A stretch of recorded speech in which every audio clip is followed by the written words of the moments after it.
Hello, friends, Romans, and also countrymen, and welcome to the first Nameless Pixel live stream podcast thing.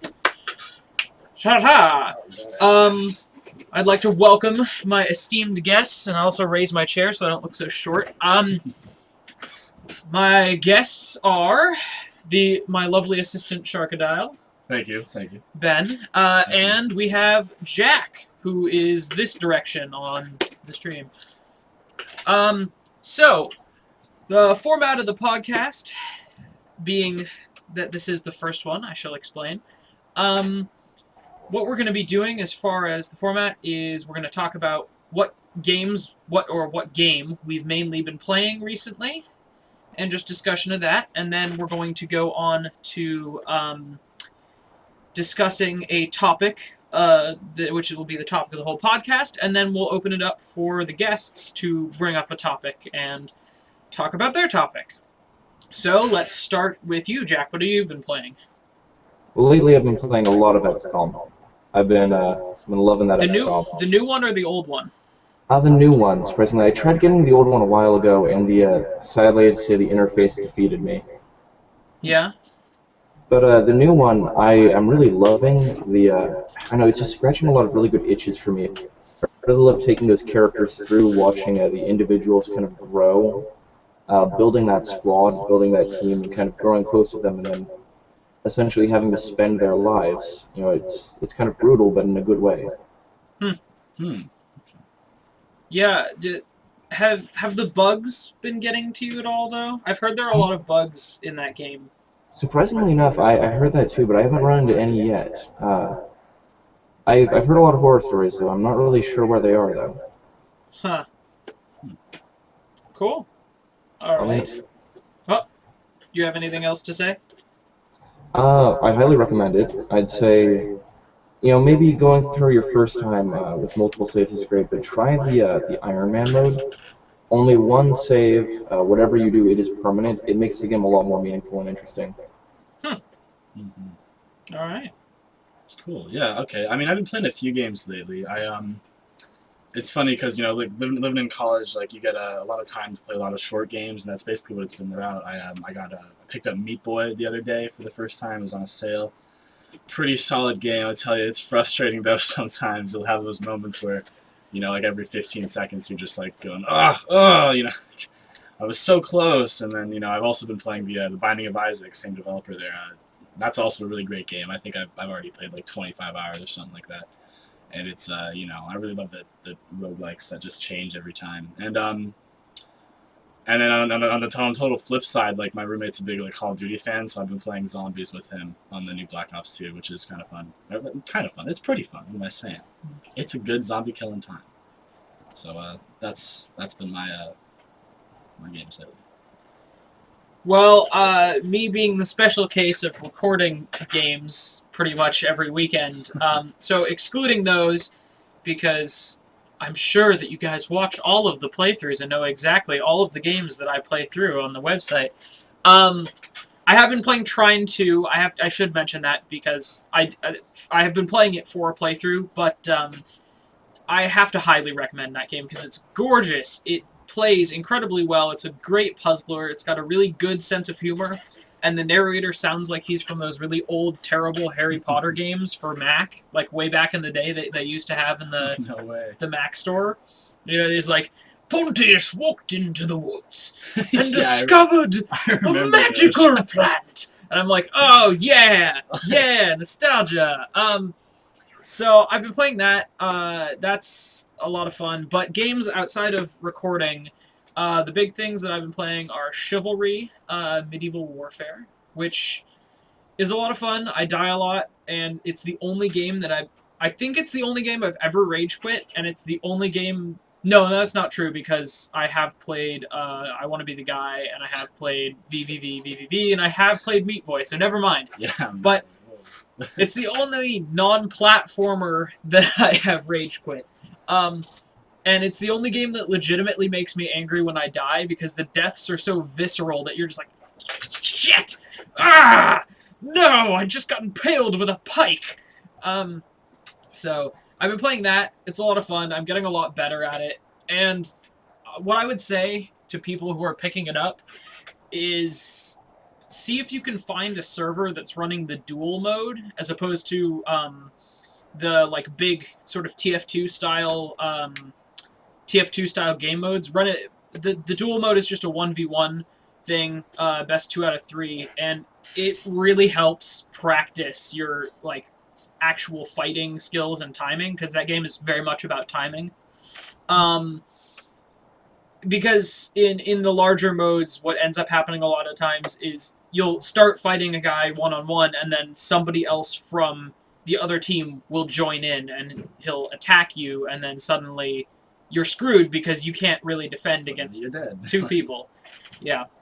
So that I've been playing a lot of that, and playing a lot of Awesome Knots. We play Awesome Knots quite a bit. Why didn't I should have said something about Awesome Knots. Yeah, Awesome Knots is great. Yeah, so we play quite a bit of Awesome Knots. I made it to League 7, and and Ben here made it to League 3 through some magical. I swear I'm not even that great at that game, but I think it's like somehow I just won the right combination of games in a row, and it's like, you're good. I'm like, okay. Yeah, I've been holding off playing games just so I don't like go down in the ranks again. Yeah. Like, Post on your like yeah. Harmony profile, like I'm rank 3 actually. So. Yeah, you know. So basically. So yeah. So on to the big overarching topic, which I hope will be a pretty lengthy and angry discussion, because it's a good topic, and it's something that I've been hearing a lot about recently with the rumors of the new consoles coming out. Because there's the whole thing where Sony they've announced that they're doing a press conference in March, sometime in the future. I don't know if it's in March. But it's obviously like, we're announcing a new system, everybody. And then we've got Microsoft following up kind of on that as well, saying that we're going to have a press conference too, guys. Don't forget about us. And so the big thing is that there are rumors about the Xbox 720 that the way the discs will work is you put them in, and then you type in a security, or not a security code, but like the code that comes with the game, and then it is permanently attached to your account, so the disc becomes unusable. And this is kind of part of a growing trend of like DRM and stuff where they're trying to sort of make online gaming, or not online gaming, but digital distribution, I should say, sort of enforce these rules on it to sort of, I guess, destroy the secondhand market.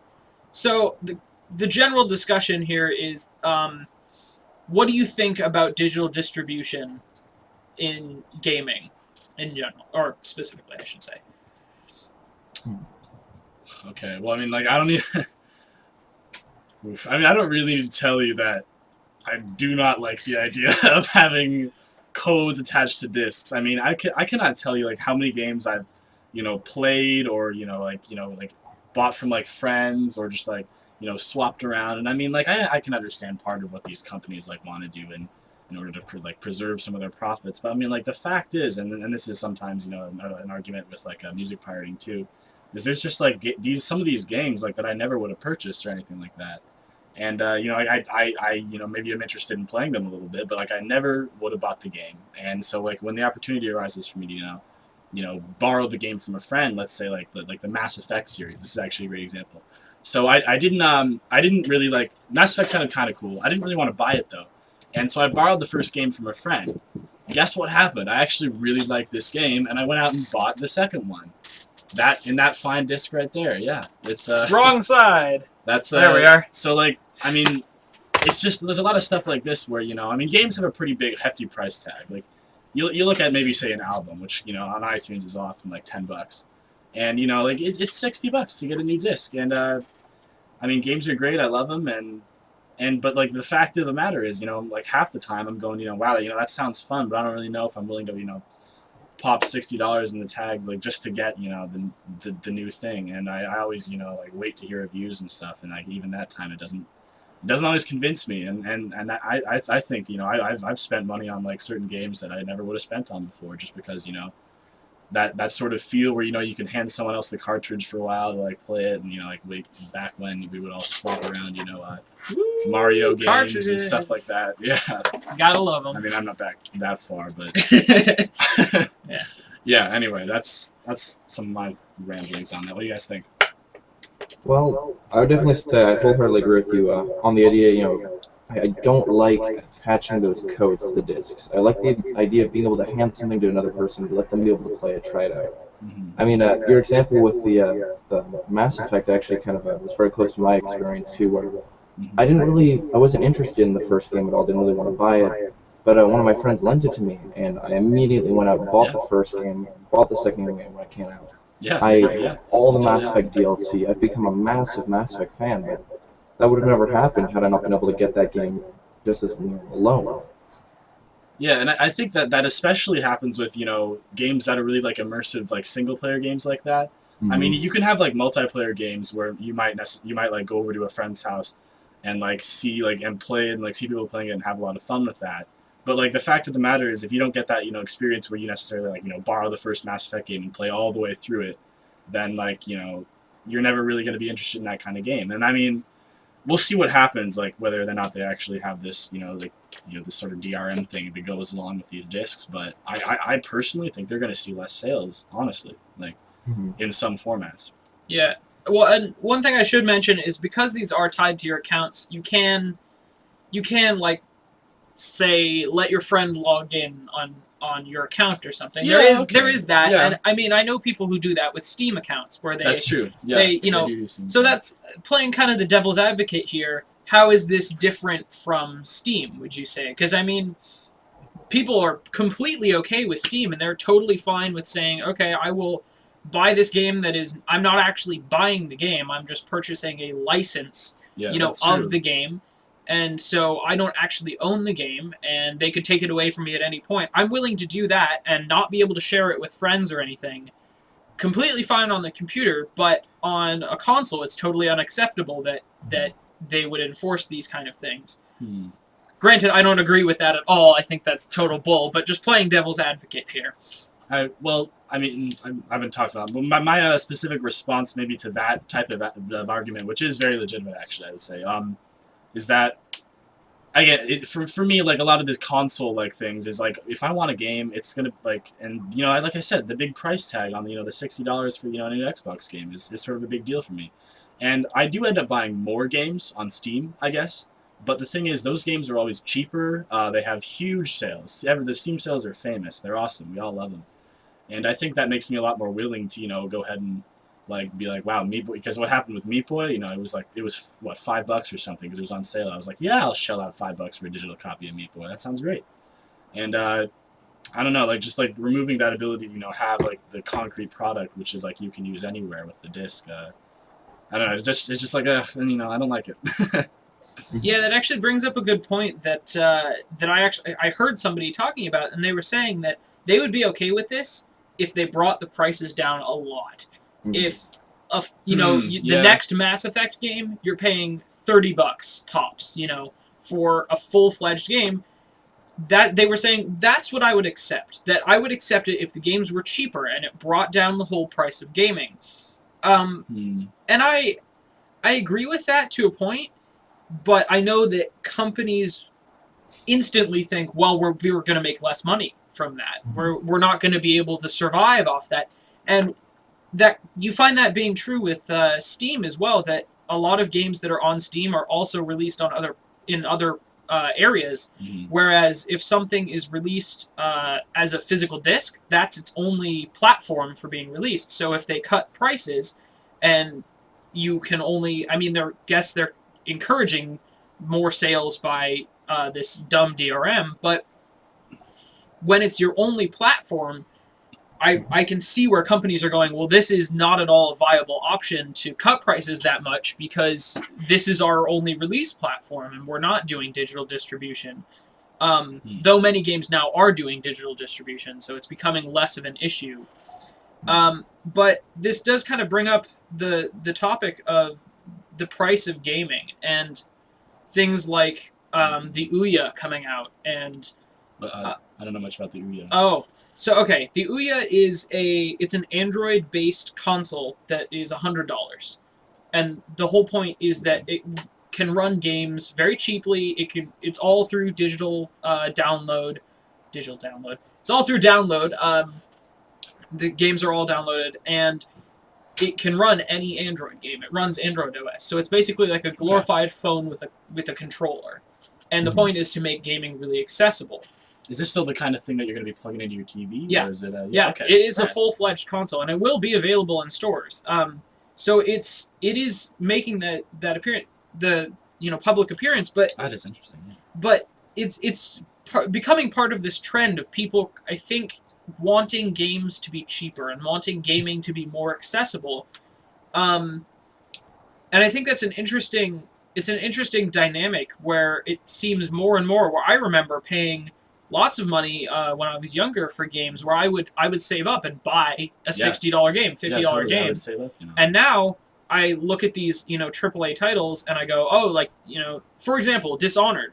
Dishonored came out, and I went, oh man, I really want to get that, but it's so expensive, because so many of my games I do get through Steam sales and through all of these things, and so it's an interesting dynamic where I think the sort of not coming up generation, but our generation and younger are becoming more accustomed to games being cheaper, and I don't know whether they'll accept games being $60 anymore, which is an interesting thing to think about, where only 2 years ago I was, saving up to buy a $60 game and being like, that's what I'm going to play. And I'm going to play it right now, and I'm so excited. Yeah, it's like, this is going to be my next thing that's going to last me, the next 2 months or something. I mean, a lot of people were like that about Skyrim, actually. Yeah, well, I mean, Skyrim did last me a long time, but... It lasted me about half an hour. Oh, really? I played it for half an hour, and I just was like, fuck this game, Holy cow, did you play Oblivion much at all? Or, No, that is the only one of that series I played. Skyrim, I guess it's not your kind of game. No. Wow, I love Skyrim. I'm not an RPG person. I don't know, man. I mean, any game where you can hold a sword in one hand and a fireball in the other, and just do this with anything. I did appreciate that. I don't have an issue with that. That's all I can say. I don't know. That's funny. That's interesting. I wonder. I mean, I played. This is sort of off topic. I mean, I played Oblivion when way back when, which I borrowed from a friend. Oh my gosh! Look at, I'm tying this back in. I never even heard of this game before. I never even heard of the Elder Scrolls series, which sorry. I never heard of it before Oblivion, but my friend, out of the blue nowhere, who was I go over to his house and we just play video games basically. But he's like, hey, have you ever heard of this game, Oblivion? I have 300 hours in this game. I was just like, 300 hours? Are you kidding me? And then glad I didn't keep track of how much time I spent on that game after he lent it to me. But I mean, the moral of the story is there. I bought Skyrim when it came out, and I was super excited for that game. I went up I mean, I wasn't midnight release actually. I think I wasn't able to do that or something. But the next weekend or something, I went out and I purchased that game. I was like, this is it. I'm buying that, no question. So is that a purchase I would have made? Would I ever have even played Oblivion if my friend hadn't been able to let me borrow that? I don't know. I don't know. That's probably something that companies don't really want that to be a business model. Great, share your games among each other and then you'll buy more later. But I don't know. I mean, I think that happens sometimes, and that's something that maybe they aren't considering. Or it'd be really interesting to hear from someone who's one of the proprietors of this business model who are perhaps going to be doing that. What exactly they're trying to combat with these. I mean, it's got to be a really competitive market nowadays with this, Steam being this huge deal. Yeah.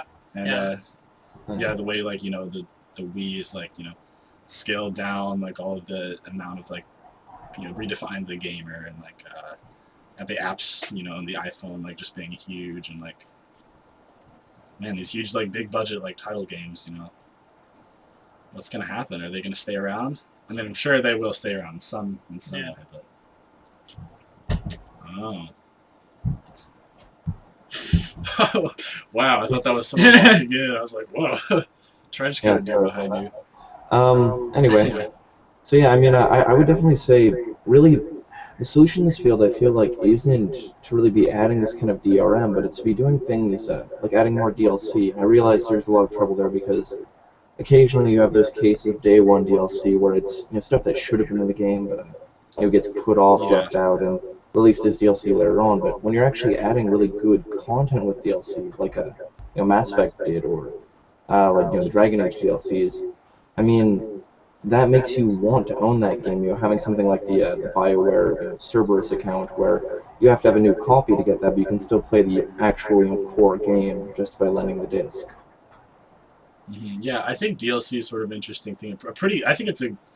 I mean, as much as I sometimes go, oh, I have to pay more like to play like this game, it's at the same time I think probably a really good business move. This whole idea of DLC, like, I mean, I was just like, I see. I'm of the camp that I don't like DLC at all, and I really appreciate in games. I was actually just playing a game called Jamestown, which is quite a good game. It's like a top-down shooter, sort of Raiden-style arcade-ish game. Yeah. But one of their big things is that all the DLC in the game can be purchased with in-game money. And so it's this cool model where it motivates you to, instead of buying more DLC, so you're paying more for it, it encourages you to play the game more, which is cool because it's the kind of thing where the game holds... that business model only really works if the game floats itself, like if it's a good enough game that you'll really want to devote that much time. But I know over this weekend even, I recommended the game to 2 different people, and we played it, and they went, "Oh man, this game's amazing," and they were like, "Oh, I'm definitely gonna get this when I get home." So it's awesome.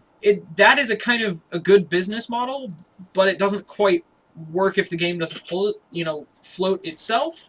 And as far as just DLC in general, I get bothered by DLC often because I feel like so often it is like that day one DLC situation where that's just terrible. you play the game and you go, "Oh, I feel like I'm not getting the whole experience because they took it out and made you pay extra for it."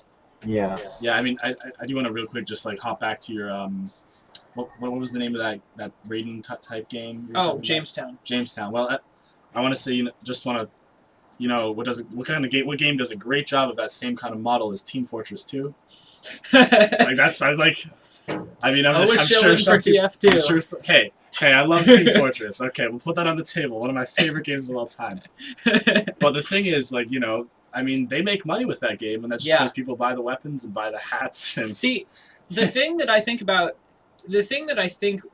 the reason that works so well though is because everything is either balanced or cosmetic in that game that you can purchase. Nothing ever gives you an advantage. And that's, I think, the large problem with DLC often is where you'll buy it and it's like, buy a better gun, or you buy more power, or you buy extra life for the game. Like, for example, actually this is perfect. I got into an argument at a GameStop with the manager of the GameStop about DLC.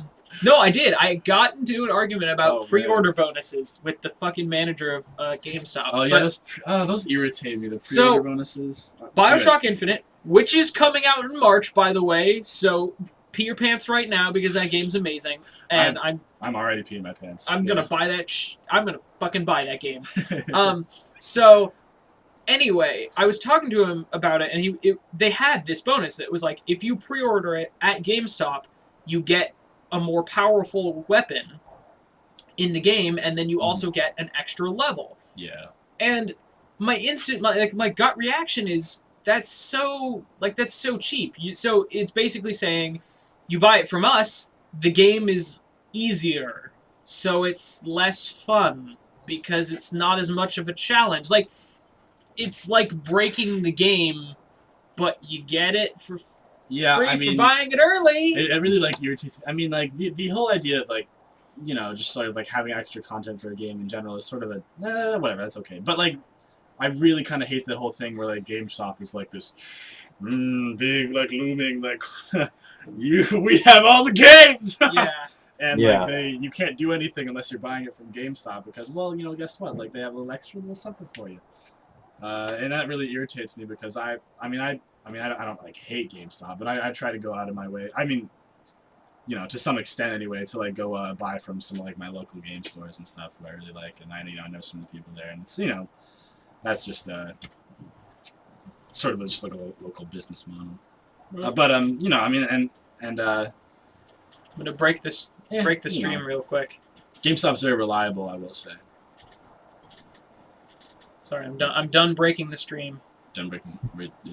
Are we still on? We're still streaming. We are still streaming. Don't worry. I just broke the stream because I wanted to actually see the live stream. It's fine. It's fine. No problems. I didn't break anything. Shh. Nothing happened.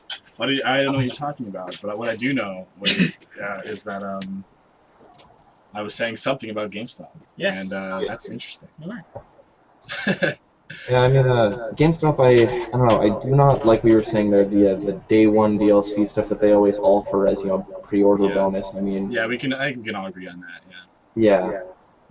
Just the idea of being able to buy that power in a game, it just makes it not fun.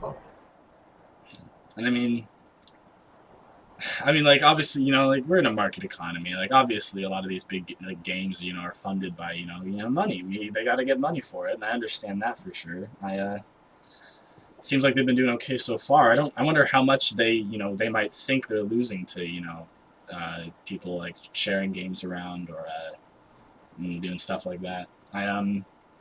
Yeah, I don't know. I don't really know. Of course, you know, we come from the perspective, you know, of like the gamers. I wonder what it'd be interesting to see what the, you know, like, maybe we could call up the CEO. Yeah. Maybe he could just come down here and talk to us. You Yeah, know, exactly. be like, what's up? Yeah. What are you doing with our games, huh?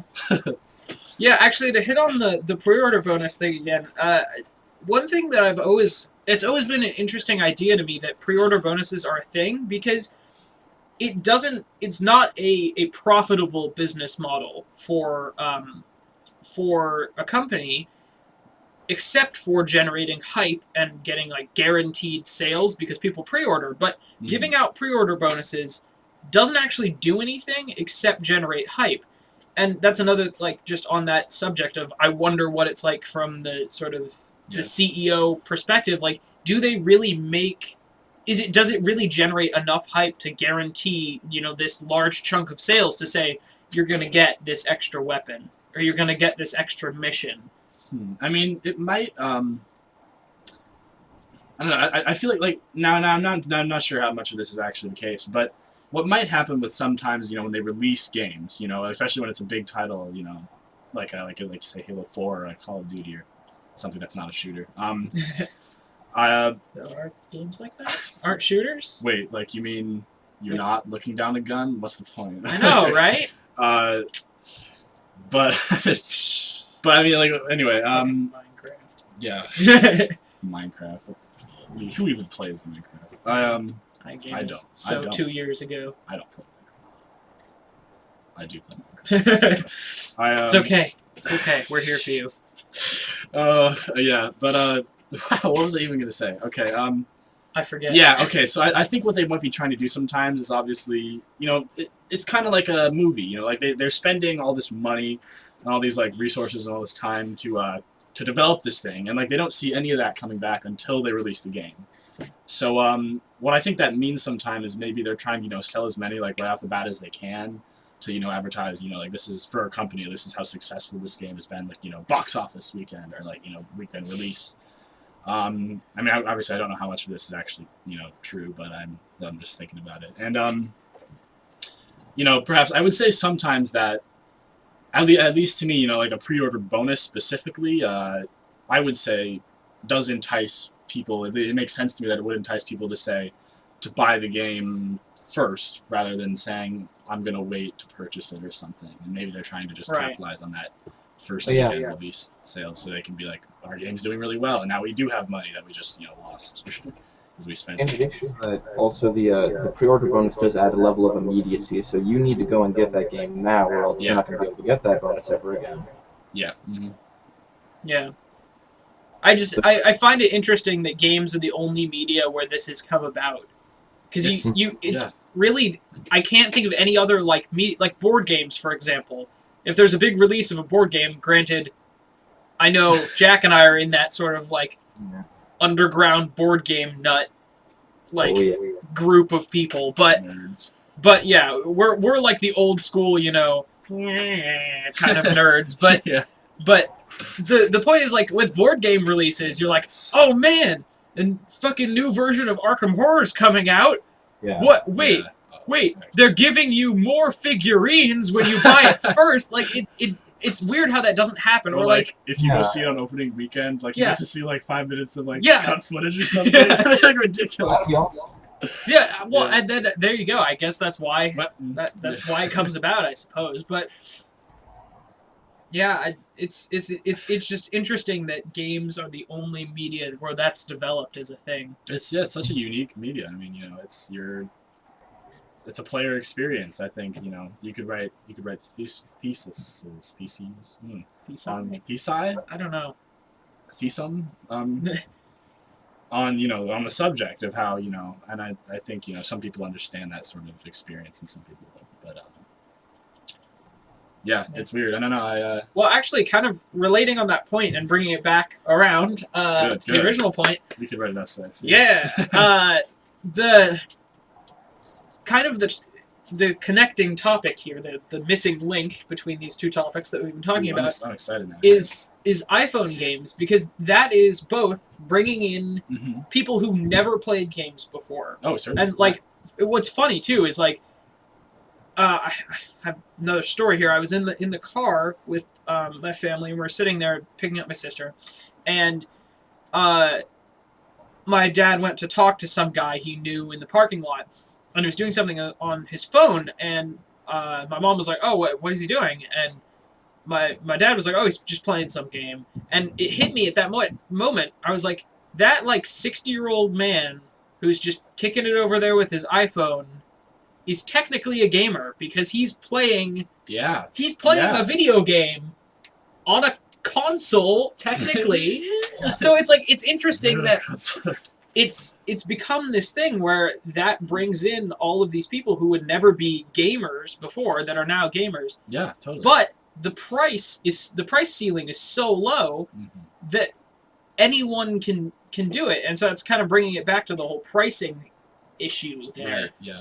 where people who become gamers through sort of iPhone gaming probably expect games to be a lot cheaper than, you know, people who come from this old, like, you know, NES and SNES background, where they're, you know, buying, you know, full title games with the box and the box art and the everything, where these people who are coming into gaming through everything is digital download and everything is cheap and everything is simple.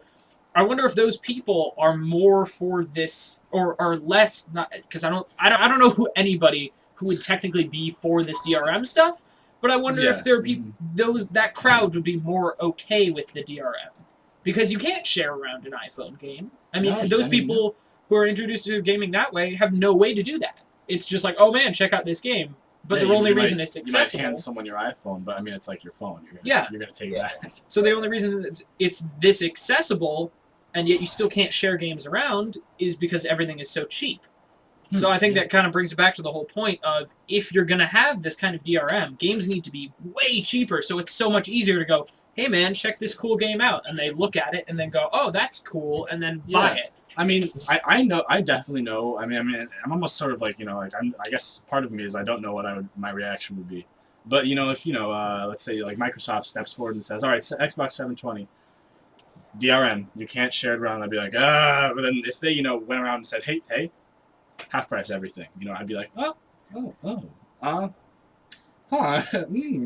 Okay, wow, you know, that'd be interesting. I wonder if we're ever gonna see anything like that, or what's gonna happen there. Yeah, I mean, were they to do a situation like that where they half-priced it, I'd be torn, honestly. I mean, I would like that lower price, but the inability to land, I mean, I don't know. It's kind of harder to say. I feel like, really, you're not going to see a lot of these bigger AAA games necessarily go too far down in price, just because there's always going to be a market for those big games, like big, massive epics like Mass Effect, like Call of Duty, you know, ones that require higher budgets. Whereas you are still going to have these smaller and, you know, kind of growing markets of, you know, indie and iPod games. I think they're going to the smaller markets are going to get bigger, but they're both going to coexist in the end. Yeah, I mean, it is on some level like it's the same industry, but it's very different. Yeah, it's a different range, paradigm. different I different mean, people are. you're both making games, but you're making them in a kind of very different way. Yeah. Mhm. All right, well, that seems like a nice close to that topic. Would either of you like to bring up your topic? I mean, I don't know how long we're running here, but I think we have time for one, if not two. All right. I mean, mine's not too long either. So I've been playing this is sort of tying us back into what I was talking about earlier with that what I've been playing lately. I've been playing Meat Boy. I've been playing Binding of Isaac, and I mean Call of Duty aside, that's sort of not what I'm talking about. But basically, these games are hard. They're really hard. Like Isaac, I've beaten once, and I haven't even beaten it all the way. I like defeated Mom like the first time, and then it was like, yay, I beat it. And then I found out, talking to my roommate, he's like, oh yeah, but like, yeah, did you beat like Mom level 2? I'm like, what? I'm kidding me. And so this basically what I'm trying to say. This is a hard game. Meat Boy, I haven't played a whole ton of Meat Boy yet, but it's a hard game. You die so many times in one level, and I think it reminds me a whole bunch of like let's say old Mario games, old old like just RPGs, old anything in general. The games were harder back then, and it's sort of interesting to think that these sort of like these indie developers are, you were talking about I Want to Be the Guy and stuff like that, who are creating these, and I mean I Want to Be the Guys are like ridiculous. That doesn't quite count, but is that even a game? No, or is that like, that's just is that like torture. Yeah, that is masochism in video game form. Yeah, but I mean it's sort of interesting that like some of us have gone to these indie developers to sort of maybe satisfy our want for that like really big challenge sometimes, and there's something fun about even if a game's ridiculously hard and irritating, once you beat it, you're like, yeah, come to me, like everybody, and come at me, bro. Yeah, do you even live? Do you even live? Yeah, like crazy kind of stuff like that. And I mean, especially with like Nintendo nowadays, you see these sort of games where you're coming out like let's say New Super Mario Bros. That are just they're easy, man. You could just breeze through them. And I don't know. I just wanted to see what you guys kind of think about that. Whole idea of like games getting easier on one hand, people like wanting this challenge on the other hand. What do you guys think about that? Do you really feel like you want more challenging games? Are you satisfied with like maybe some playing these indie games occasionally? What do you guys think? Well, I for one definitely know I do enjoy a challenge in a game. I really have enjoyed recently this revival in kind of the more hardcore platformer. It's something that I never really got into when I was a kid, but now I've really been enjoying recently. For example, Super Meat Boy.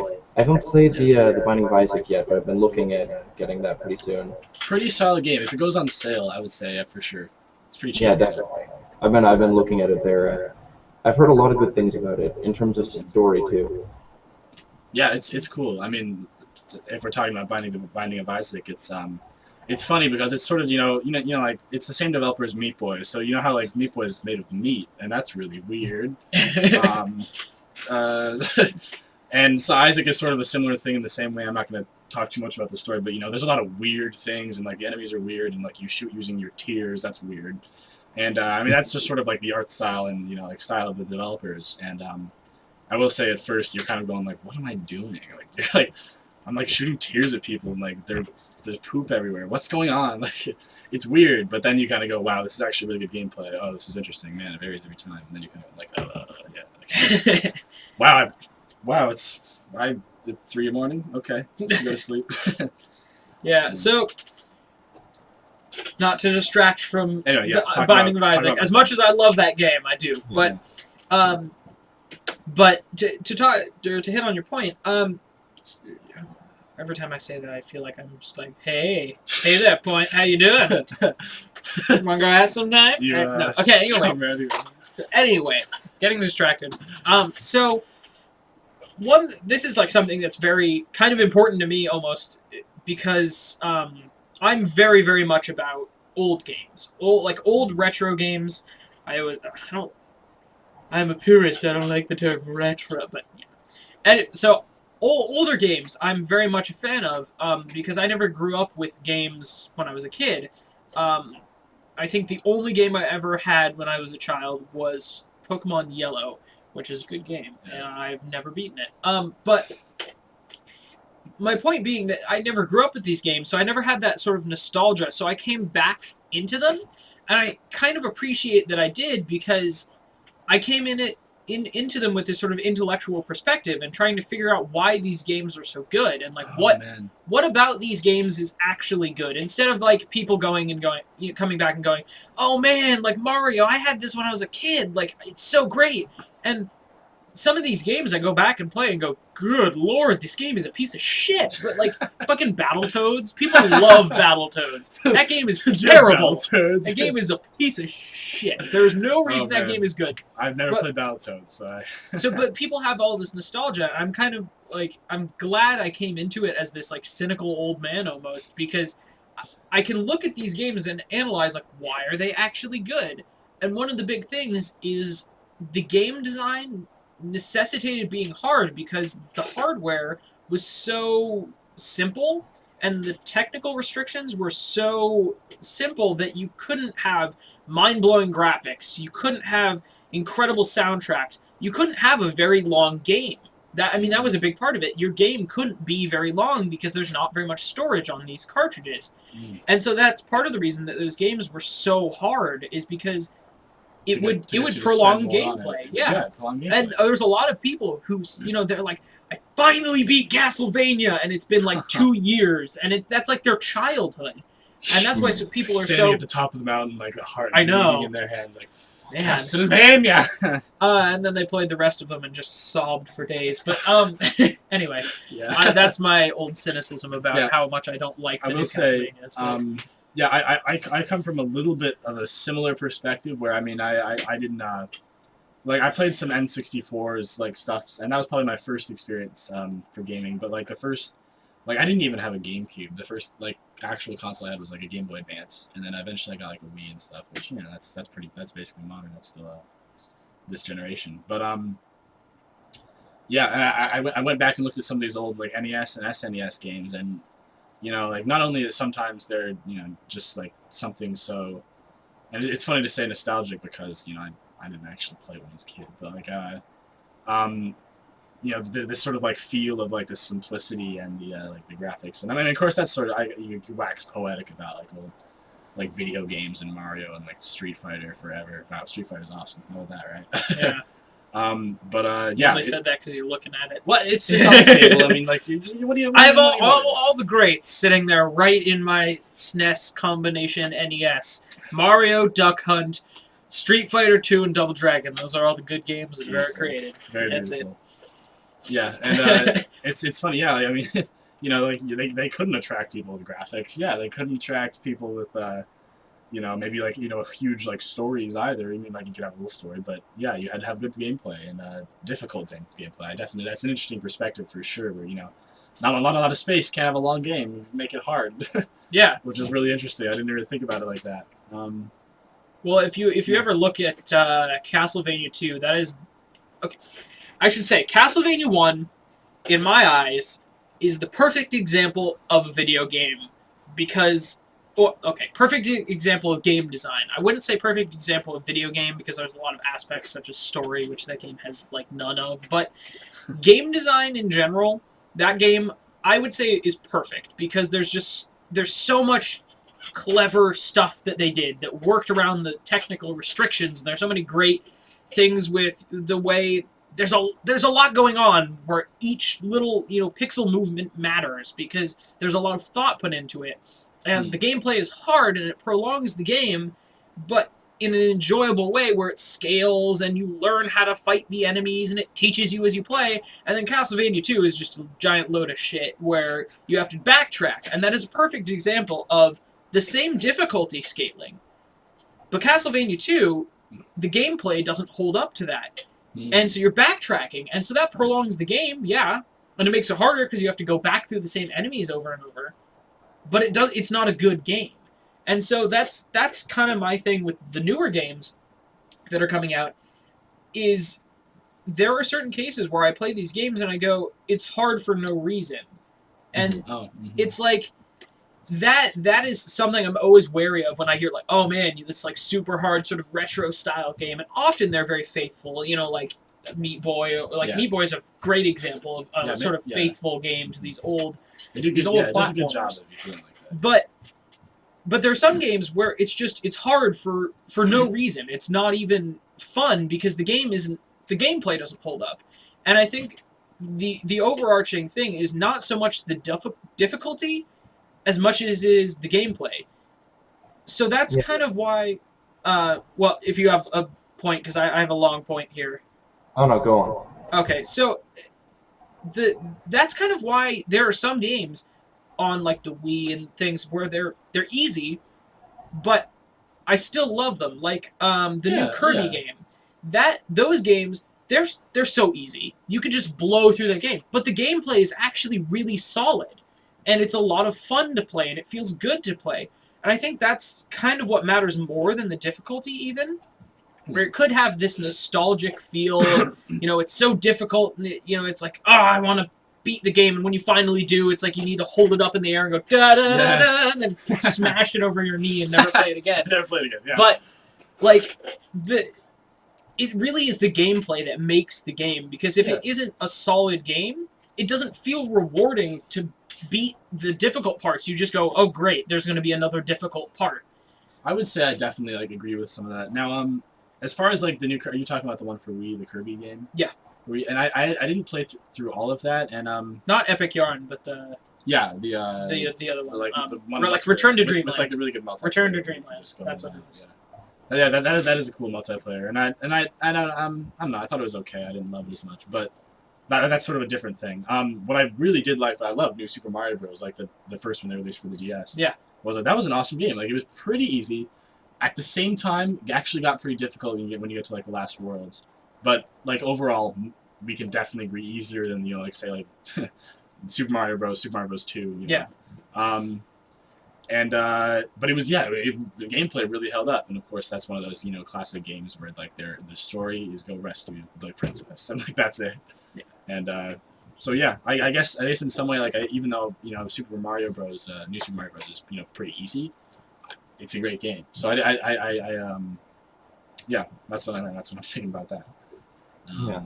I mean, I would wholeheartedly agree with the idea that the difficulty isn't so much the problem; it's the gameplay that you're looking at. And I really feel like the difficulty there is, there's a real difference between climbing a mountain and just running into a brick wall. I mean, if you're not having fun with it, that's a good accomplishment afterward, then there's no reason for the difficulty. It's not interesting. It's not good.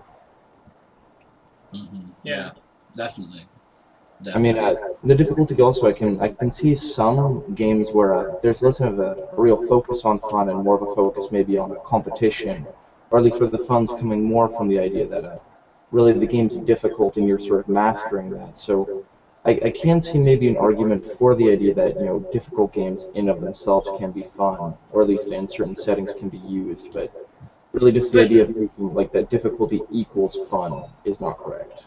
Yeah, well, I mean, I sort of agree, but I think on that point, that kind of plays into like the world of things like MMOs or things like League of Legends or StarCraft that brought up to my head. Or Dota or those kind of games where I don't think it's so much that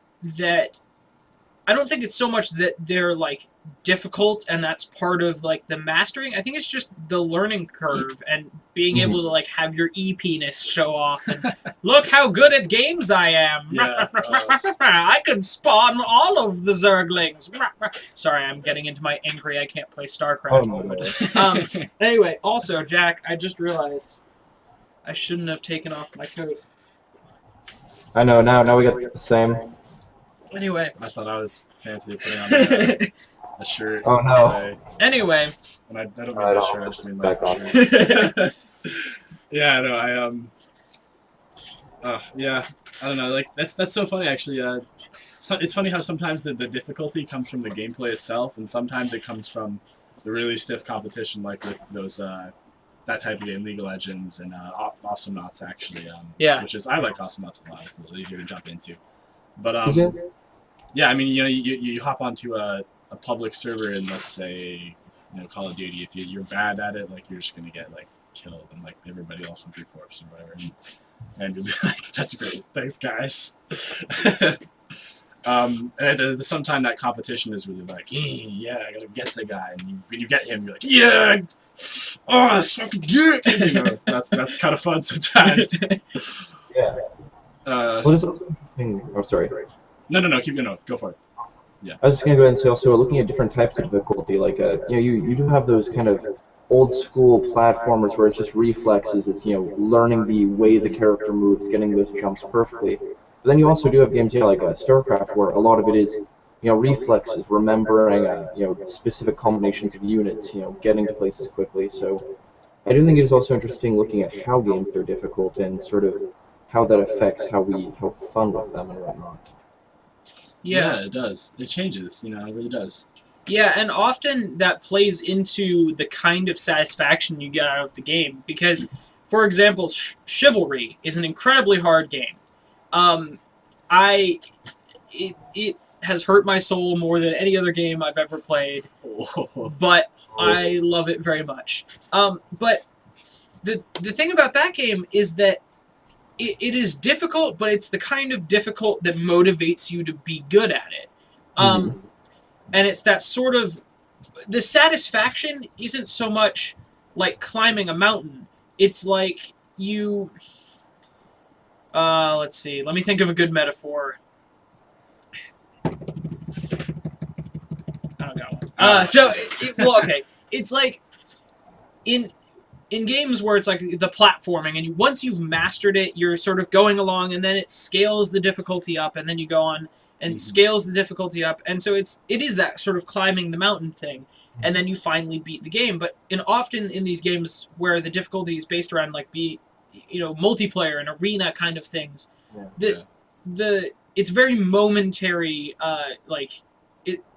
very momentary satisfaction where it's like, I killed a dude, and then you're off killing more dudes. But like, it's that kind of thing where I think it's more of a linear scaling where the difficulty in old games is like this sort of mountain where you're climbing the mountain, you finally get to the top, and then in new games there seems to be this trend where it's a very linear, sort of just straight up kind of thing where you're almost playing against yourself, where the difficulty is derived from you not being as good as someone else, and so you need to become better so you can fight people who are better than you. And so it's this constant ladder upwards.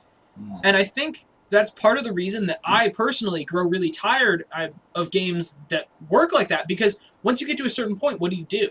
Like, once you are the best guy, you're the best guy. What do you get out of that? And it's a very momentary satisfaction. Big pile of corpses is what you get. Yeah! Angry, violence, shooting things. That whole idea of having a sort of that... You're not really necessarily competing against the other people, you're more competing against yourself. It kind of comes sort of a lot from those, multiplayer games. You're playing like a single match, but then you're not necessarily looking at, you're looking at whether or not you win that match, and you get some satisfaction from that, but the real satisfaction is coming from seeing your place in the leaderboard, seeing your, kill-death ratio, seeing all these statistics about these matches drawn out over a long time. It's true, yeah, I mean... That's actually really funny to think that you're playing against yourself, because I guess, with these like multiplayer online games, like, you don't know these people. Like, you don't know who they are, you don't know like how good they are or anything. You just know that like, I killed 3 of you and I died once. That's okay, or something like that. And that's really interesting to think about. I've never been like a huge, like maybe I like Call of Duty, Halo a little bit. Those are like fine. I'll play them. I don't really play them often. I love Team Fortress 2. That's my big game. I just like play it all the time. Well, I used to play it all the time. I play it sporadically now, but I just like love it, and I get it there, and I'm like, I'll snipe you, and I fire a rocket launcher your face, and I'm like, yeah, jibs everywhere, and then I get backstabbed. That's Team Fortress 2 for you. But yeah, and it's great to be like, oh, I got like a little 1 medal next to my name. I'm like friggin' awesome at this, or something. Yeah. And that's really funny. Yeah. Well, actually, it reminds me of something, going to like one of my favorite games. This is on my list of favorite games I've never played. This is number 1 on the list of favorite games I've never played is Journey. And I haven't played it. I totally know about it. Okay, you know about it. Okay, so Journey is like this example of the total opposite, where there isn't really much difficulty in the game, and there isn't really much competition even. It's just this. Oh yeah.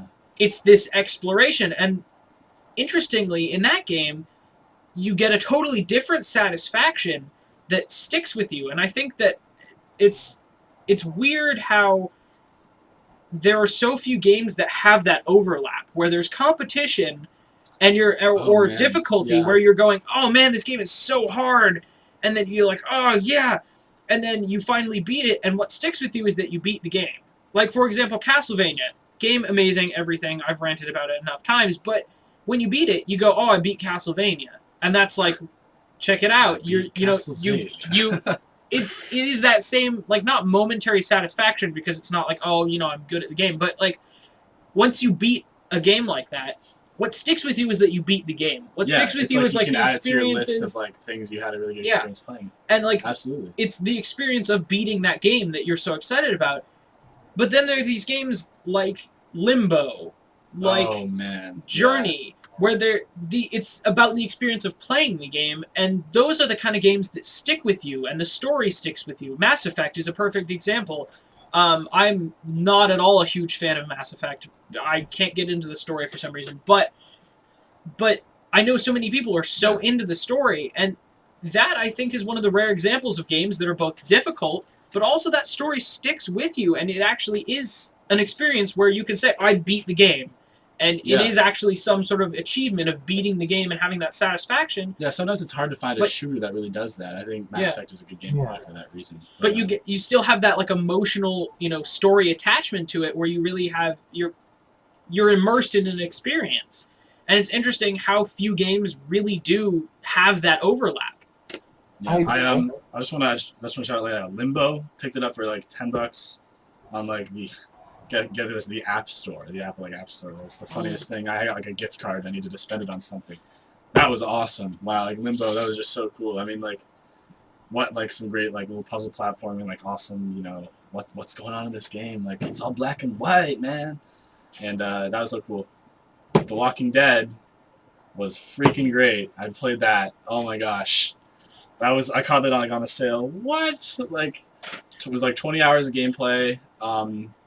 I actually know it was a little under 20 hours. That's right. I started. It was like 17 hours, and it's like playing an interactive movie practically, where you do make choices and they do affect it. But wow, that was like awesome. I'm gonna briefly touch on the interactive movie note real quick. Second on my list of favorite games I've never played is Heavy Rain, which is by a company called Quantic Dream. They're a French company. I'm currently playing through on the website Fahrenheit, which is the game they made before before Heavy Rain, and their whole thing is interactive movie style games, and they are really immersive and very story driven.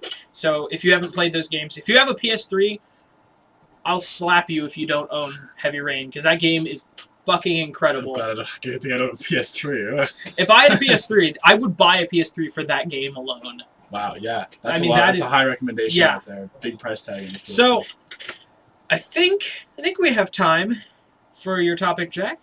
Right. Yeah, it's longer than I expected. Good talk, guys. So, sort of what I was kind of looking at was, have either of you recently seen sort of the PETA campaign, where they were employing video game? Yes. Yeah, so you saw that. So, where they like make commercial video games, essentially? They basically what they did is they made things like Pokemon, like parody Pokemon games. I played the parody Pokemon game. Yeah. That's the one I saw. Exactly. So they had Super Tofu Boy, where Tofu Boy is like the evil meat boy. They had one where like Mario is going through ripping apart raccoons and wearing their skins, stuff like that. But sort of that whole idea that gaming culture really has started to pervade mass media. I mean, it's been pervading for quite some time, but now with like we were talking about earlier, those iPod games really inducting a lot of people into the gaming market. How are these newer generation sort of engaging with that, and sort of how was the average person responding? Like kind of have you observed to these newer games? Well, I think part of it is in I don't know. I mean, like games, so way back it was like tabletop games. I don't really know how far back. Obviously, I wasn't really alive when that was like the games that you played. But I mean, like yeah, we still play tabletop now. But way back it was like tabletop, and that was like nerds. Like what like nobody plays that. Like nerds play that. You have to like satanic worshippers and like nerds and then like and then you moved on like to the arcade. Maybe like kids do it and like nerds do it. Nerds are gamers, and then like. It's so funny how all of a sudden like we come to like this new sort of like thing where it's like Wii tennis, like swinging stuff back and forth, and the iPhone games like Jetpack Joyride, I'm pushing a button, and like it's so many people are kind of like oh yeah games like I play games occasionally like it's not so like nerdy anymore. It's like sort of it's a thing people do, and which is really interesting, and like some of us are going like wow you guys don't even know what like Mario actually is, and like, and that's Bro, do you even sprint jump? Fucker. Yeah. What? Like, yeah. Like, come on, man. Bet you don't even know the Konami code. Yeah, but bet you can't even Shoryuken. What? You wanna go? Wanna go? Fucking canvas for you right now. Let's go down. Anyway. Oh God. Yeah. I don't know. I know I've had some interesting experiences kind of introducing gaming sort of to my grandparents, and then also sort of my parents getting into it a little bit more. This whole idea that we sort of grown up with gaming. We know all the ins and outs, all the different kind of we know the language of gaming inherently, but these new people who are kind of coming into it, it's interesting to see what they think of it, how they view these games, and kind of the games that are selling to them more often. I know my grandfather, he has actually kind of started playing some of the adventure novel, sort of interactive novel games, and he's really loving those. But it's sort of interesting to see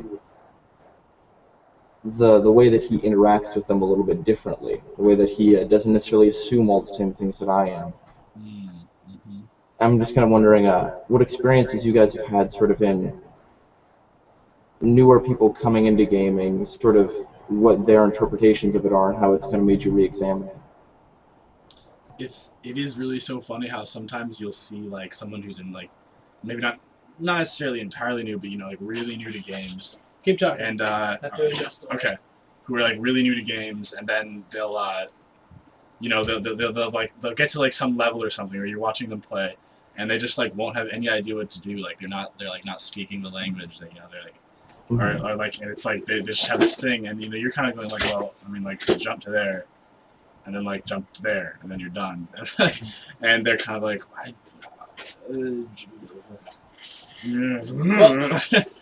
actually. This reminds me quite a bit of a game that I did I did a two-part first look at, and it's a game called Antechamber. And the whole point of Antechamber is to sort of untrain you from all of these things that you would traditionally assume when you're playing a game. Oh. And so it's things like an area that, for example, there's a pit, and you have to jump across the pit. And the pit goes down forever and is colored red. So instantly you think, y'all die if I fall. You die in the falling pit. You don't fall. You don't. That it leads you to a new area. You're supposed to fall in the pit. Oh. So it's all of these things to untrain you from all of these like gaming habits. And then once it's untrained you and trained you to this new logic where you're not thinking about it as like in these gaming terms, then it presents you with normal gaming logic, and you just can't fathom how it works because you're like, you're so trained into this new mindset. And what is interesting is I'd love to see somebody who doesn't play games play that game. Oh, yeah. Because they would probably have a super easy time of it, where people who actually play games would have a harder time playing that game because they make all these assumptions based on what they would normally do in a game. Interesting. That's and really so interesting. I think that's like the perfect example of Yeah. kind of the opposite, where if you handed my grandpa Call of Duty, he would have no idea what to do. But if you handed him that game, he could probably work his way through it better than I could even. That's And interesting to think about. And it is an interesting thing, and I think the though it is expanding the world of like who is a gamer and who isn't a gamer, with all of these sort of younger kids who are coming into it with the Wii and with iPhone gaming and things. Right. There's though it is expanding, it's kind of interesting to think that like there's still this stigma about gaming that it's like it's a nerd thing, like those nerds who play games. And like, even though a lot of my friends are gamers, I still talk to people and they're just like, yeah, I don't play games.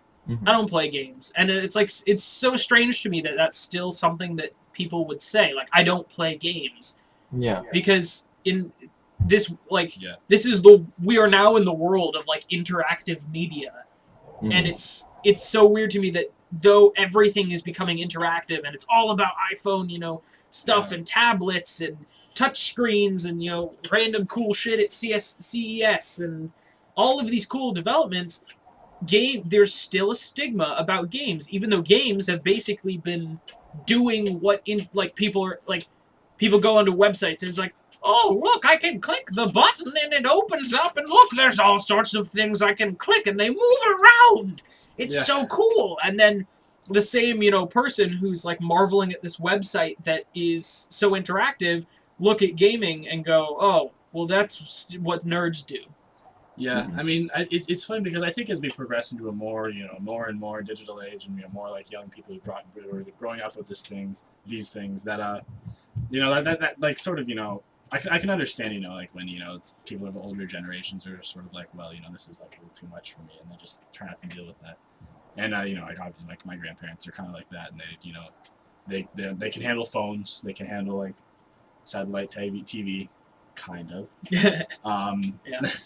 Internet, it's like, forget it.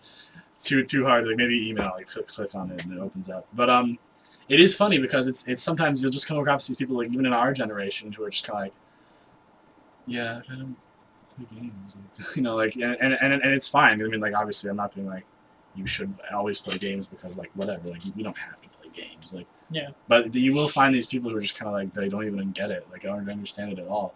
And I'll kind of be like, well, okay, like imagine you're watching a movie, like what would it be like if you were the main character and you got to like move them around? And they're like, that's fun. I'm like, yeah, it's fun, like like, and it's just sort of like,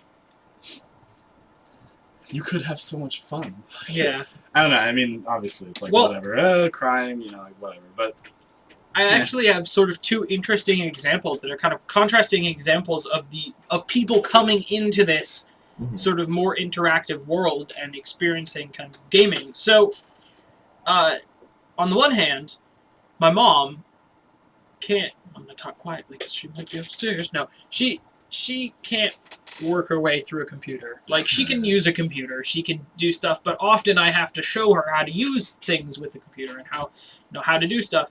But a little while back, she got a tablet, and she has no problems using the tablet, and she understands how all of these like simple interactive things that a computer even doesn't have, that sort of level of physical interactivity where you're like, and then it does something. Yeah. And then it does another thing. Oh, it's so interesting. And so, like, games are like that sometimes. Yeah, and so it's interesting how somebody coming into that world with like so little understanding of technology or whatever, coming into these newer things where everything's very simplified, can understand it perfectly.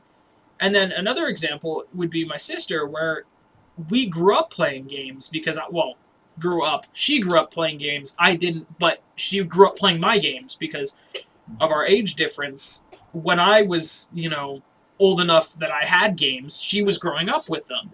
And so she's super into, like, hardcore RPGs and, like, logs, 80 hours into a DS RPG or whatever.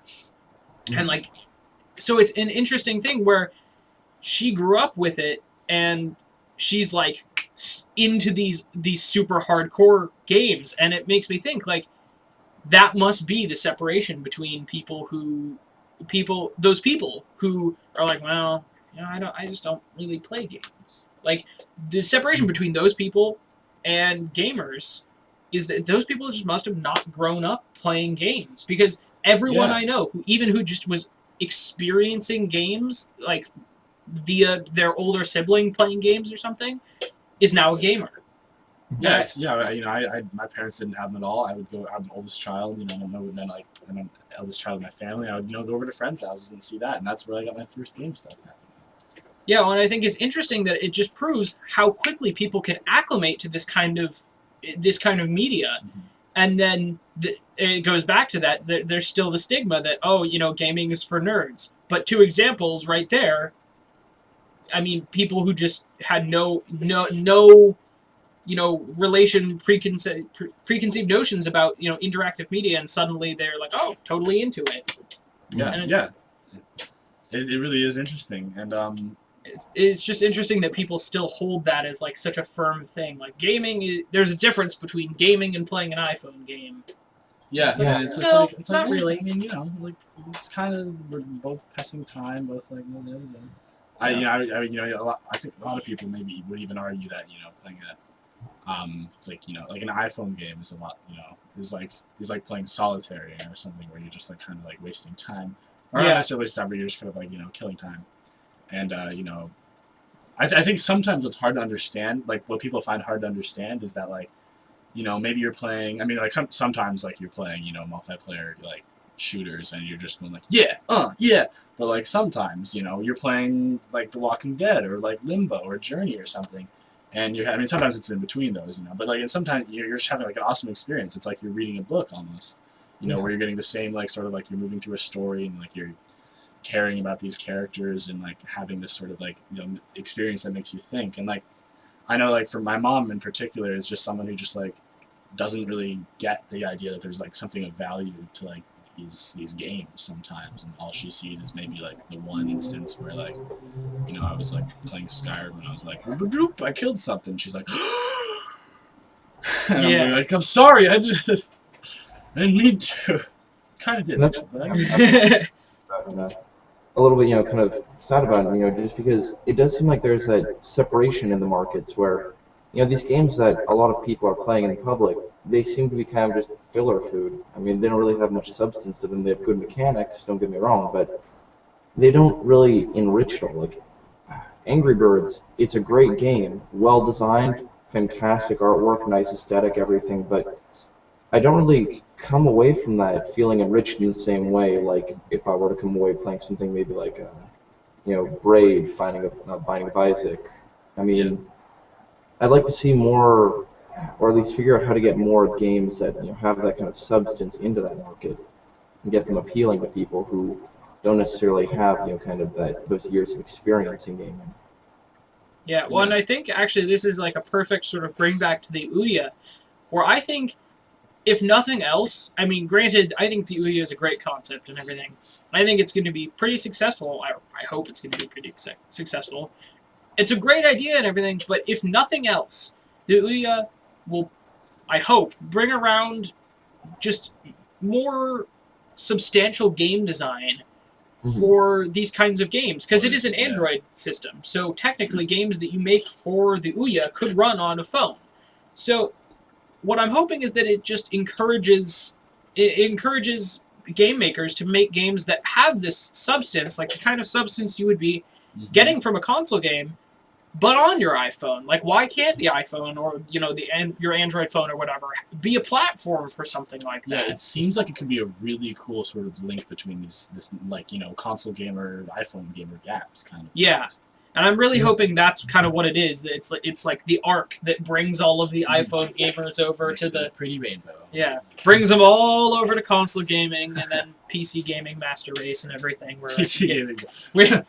No, it's totally true. Yeah. I'm not even going to go onto that topic of like, PC gaming's the best. You peasants with your Xboxes and PS3s. But anyway, but yeah, I think that is my biggest hope for that, is that it is this good gateway that brings people into this world where before they wouldn't touch it because it's what nerds do, but now it's this new, like, oh, I could play Angry Birds, Yeah. but there's a story, and it's on my TV, and I can do it in my living room with the thing in my hand, and I can invite friends over and tell them about it. Oh, And the then- console gamer! Oh no! Yeah, and suddenly you're a video gamer. Yeah. Look at that! You play the video games. Yeah, and everyone scored like excellent. Quiet. Yeah. Yeah. And then all of the game companies cackled for days. Yes. But Oh, yeah. Well, this seems like an excellent point to bring the podcast to a close. So, firstly, I'd like to thank both of our guests here. Jack, thank you very much. And thank Sharkodile, thank you very much. I would say I would give people information about your YouTube things, but neither of you do YouTube things. Yeah. Except for he does on Nameless Pixel sometimes Yeah, with me. sometimes but- on Nameless Pixel. Anyway, so I'd like to thank all of you for watching. Granted, only a few of you, and by a few I think one, is watching the live stream. But this will go up on YouTube and it'll be great. So I'd like to thank you guys for watching. Make sure to check out our website, namelesspixel.net, where we post a video every weekday and Saturdays now. Wow. Wednesdays and Saturdays are, well, no, it's not me actually. Wednesdays and Saturdays are occupied by a show called Situationally Mediocre, run by my friends Hero and Reginald McMuffin. Yes. They are currently playing through Wind Waker, and it is quite funny. Check it out. And so we put videos out 6 days out of the 7. So, other than that, oh yeah, make sure to subscribe to our YouTube, and like and favorite videos and things, you know, all those shilling, making us YouTube money that we don't actually make things, you know, those. So, other than that, thank you guys for watching, and I will see all y'all's later.